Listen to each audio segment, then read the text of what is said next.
Multimedia Reflection by Hope Valdez.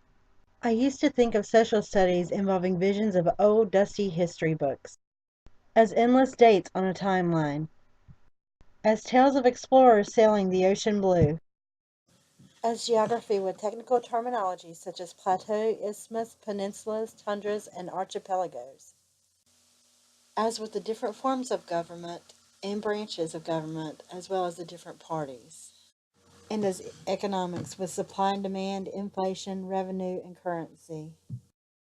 These classes were irrelevant to me and left me bored. What did they really have to do with me anyway? And when it came time for assignments, more often than not, I was driven to tears of frustration because I just didn't understand social studies. I couldn't have been further from the truth. Things have changed since I was in elementary school. Focus on making learning more worthwhile for students has occurred.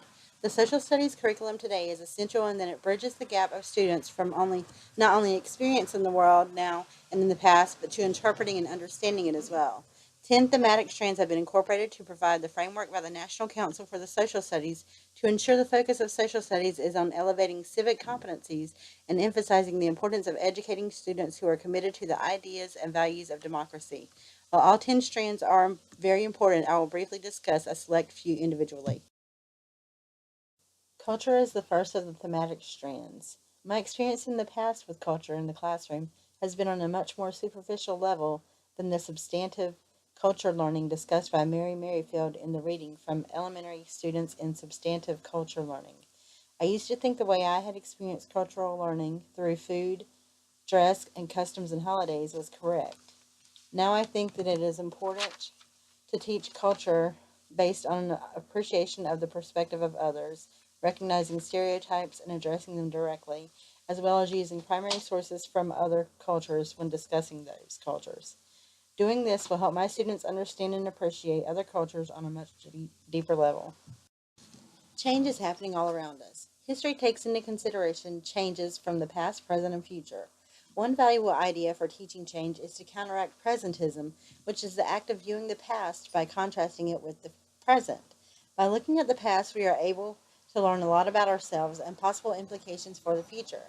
I used to think that history was so boring. Now I think that it is a necessity. How will we be able to promote students being change makers in the world without studying how the world has changed? We are all born with rights. Unfortunately, not all of us get those rights. I used to not think about my rights, they were just there. After doing research about the Declaration of Human Rights and the Convention of the Right of the Child, I realized that my rights are something that I should hold dear. I want to instill in my students a compassion for their fellow man and a desire to press for all to have rights they deserve.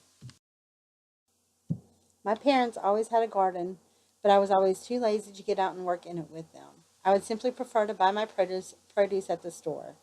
It is important for students to understand that as citizens of this world, it is our job to take care of it, to take action to help improve the conditions of our planet.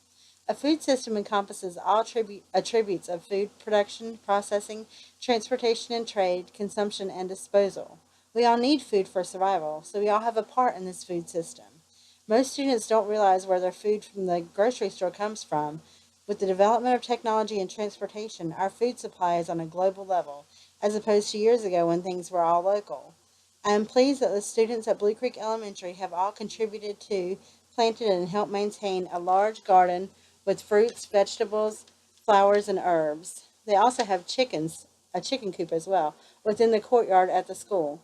Mr. Babner, my field experience teacher, said that the goal was to be able to provide enough food for the school for 1 week if the need arose. This has been a wonderful hands-on activity that the students have thoroughly enjoyed. One way that teachers can teach lessons on going green or any other social studies lesson is to provide a lesson that includes a notable trade book. These books have been evaluated and selected by a committee appointed by National Council for the Social Studies.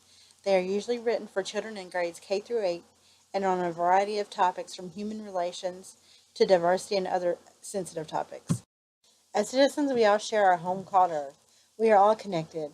While our histories are different, we all have histories. Our geography may differ, but it is still geography. What I do at my home may not affect you at yours, but what all do to our planet does affect it.